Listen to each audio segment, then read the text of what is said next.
Hello and welcome to British English with Alexandre. Good morning, good afternoon, good evening, wherever you are in the world.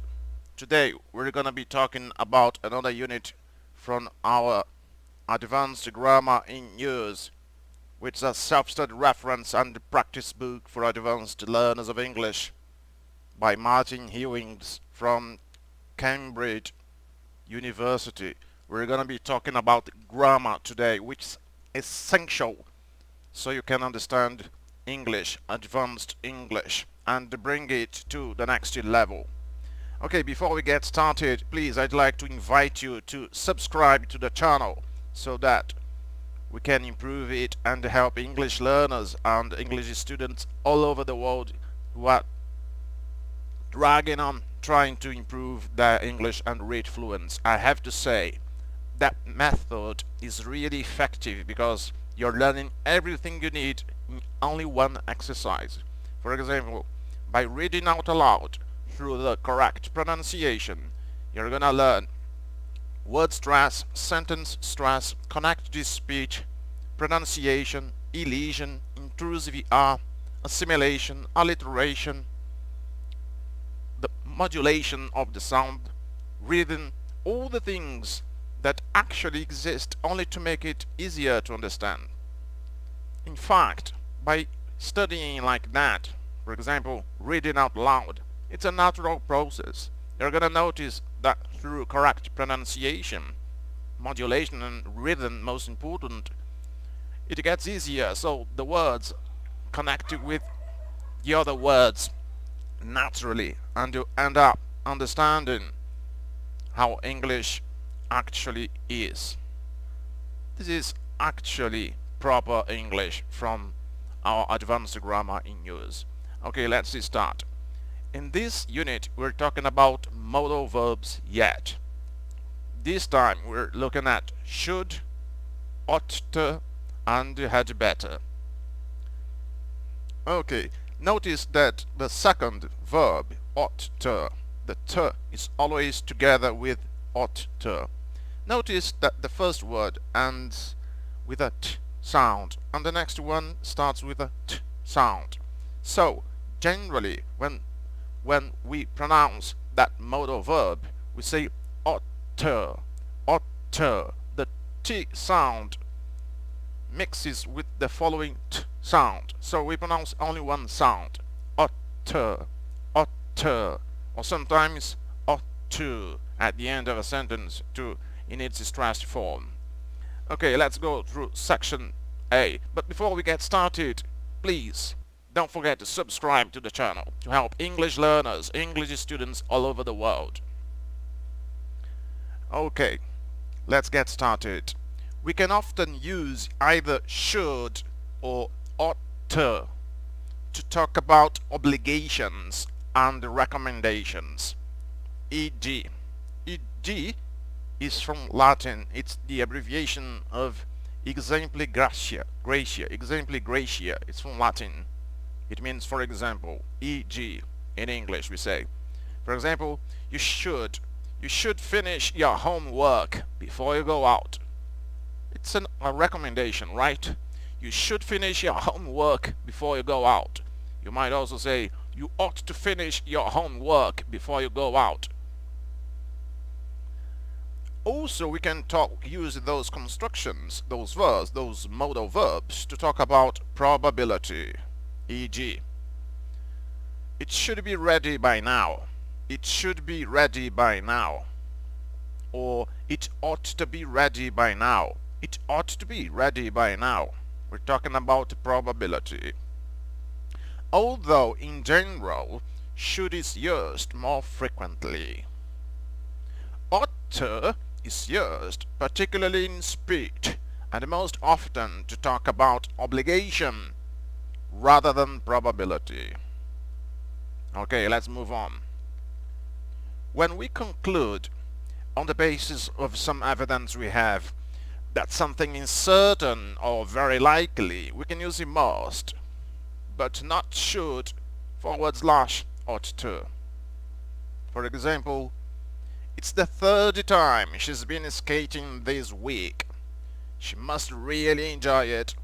It's the third time she's been skating this week. She must really enjoy it. So we conclude on the basis of some evidence we have been noticing her skating. So we might say she must really enjoy it. Okay, let's move on. Note also the following details for those verbs, those modal verbs. We prefer should when we say what an outside authority recommends. For example, the manual says that the computer should be disconnected from the power supply before the cover is removed. You might get a shock, probably. The manual is the outside authority giving recommendations, so we use should in that case. Again, the manual says that the computer should be disconnected from the power supply before the cover is removed. Rather than ought to be disconnected, we have an outside authority, so we use should in that case. Moving on. We also use should or would, not ought to, when we give advice with I. For example, I should leave early tomorrow if I were you. I should leave early tomorrow if I were you. Or I would leave early tomorrow if I were you. I would leave early tomorrow if I were you. We might also say I'd leave early tomorrow if I were you. It's the abbreviation of I would. We say I'd leave early tomorrow if I were you. Okay, another case for should. We prefer should in questions, particularly in W8 questions. For example, what should I do if I have any problems? What should I do if I have any problems? What should I do if I have any problems? What should I do if I have any problems? Moving on. Should I ring you at home? Should I ring you? Should I ring you? Should I ring you at home? Should I ring you at home? Should I ring you at home? Moving on. Section B now. We use should / ought to plus have plus past participle, that is should plus have plus past participle, or ought to plus have plus past participle, to talk about something that didn't happen in the past and we're sorry that it didn't. For example, we should have waited for the rain to stop. We should have waited for the rain to stop. Slower, we should have waited for the rain to stop. A little bit faster. We should have waited for the rain to stop. I'm sorry we didn't. You might also say, we ought to have waited for the rain to stop. We ought to have waited for the rain to stop. I'm sorry we didn't. Okay, moving on. We often use this pattern to indicate some regret or criticism. And the negative forms shouldn't, / oughtn't to have, are almost always used in this way. For example, just a little bit more of explanation. We also use should / ought to plus have plus past participle to talk about an expectation that something happened, has happened, or will happen. For example, if the flight was on time, he should have arrived in Jakarta early this morning. Jakarta is the capital of Indonesia. Again, if the flight was on time, he should have arrived in Jakarta early this morning. Or if the flight was on time, he ought to have arrived in Jakarta early this morning. Moving on to section C. We can use the should in questions that are offers or that request confirmation advice. For example, should I phone for a taxi for you? Should I phone for a taxi for you? Should I phone for a taxi for you? This is a question, so we use should. We're using should in questions that are offers or that request a confirmation or a device. Another example, who should I pass the message to? Who should I pass the message to? Note that in sentences like these, we can also use shall with a very similar meaning. Compare the use of shall and should in sentences such as the following, where I shall means I intend to, and I should means I ought to. For example, I shall read the script on the train tomorrow. That means I intend to read the script on the train tomorrow. I shall read the script on the train tomorrow. Or I will read the script on the train tomorrow. And I should read the script on the train tomorrow. I should read the script on the train tomorrow, but I know that I will be too tired. I mean, probably not doing that. I should read the script on the train tomorrow, but I know that I will be too tired. Okay, moving on. Onwards and upwards with our wonderful grammar. Okay, section D. We can use had better. This is a really good expression to know. We can use had better, or the better, its abbreviation in its abbreviated form, instead of should / ought to, especially in spoken English, to say that we think it is a good idea to do something. For example, if you are not well, you'd better ask Claire to go instead. If you're not well, you'd better ask Claire to go instead. If you're not well, you'd better ask Claire to go instead.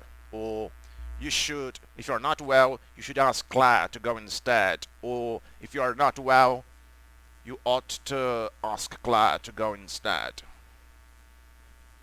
Although we don't use it to talk about the past or to make general comments. So we say, you should have caught a later train, or you ought to have caught a later train. For the past, we don't use had better.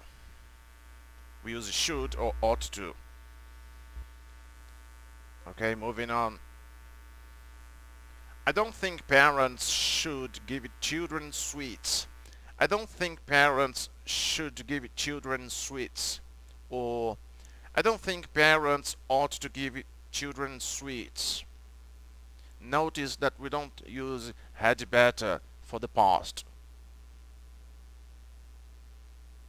or when we're making general comments, like in that case. I don't think parents ought to give children sweets. We prefer had better if we want to express particular urgency or in demands and threats. For example, there's someone moving about downstairs. There's someone moving about downstairs. We'd better call the police quickly. Notice how we pronounce it. Police, not policy. Police. There's someone moving about downstairs. We'd better call the police. Woo woo woo woo woo woo. Note that the negative form is had better not. So we're talking about modal and semi-modal verbs. So notice that we add not to make it negative. Had better not. And in questions, the subject comes after had. So for example, notice that the negative particle goes after the expression. He'd better not be late again, or he'll be in trouble. He'd better not be late again, or he'll be in trouble. But in the interrogative way, we only bring the subject before the term better. Had we better get a taxi? Had we better get a taxi, or should we get a taxi? Should we get a taxi? Or had we better get a taxi? Yeah, we'd better had a taxi. Yeah, we'd better had a taxi. Oh no, we'd better not to have a taxi. No, we'd better not to have a taxi. Okay, and that brings us to the end of the lesson. If you need to, please go over the lesson again. Try to understand the cases in which we use should, when to use ought to, and when to use had better. I have to say those modals and semi-modals are quite important. We use them all the time to express ourselves in English. Okay, I will be publishing more units about British grammar, which are really important so that you can improve your pronunciation and all the things necessary to bring your English to the next level. I hope you've enjoyed it. Please subscribe to the channel, share the content with English learners all over the world. Believe me, it's really possible to learn thousands and thousands of words by studying like that through the correct pronunciation. Your brain simply thanks you for remembering every word. When you learn English words and sentences through its correct pronunciation, it's really difficult not to remember their meaning and application. Thanks for watching. Have a lovely weekend. Cheers.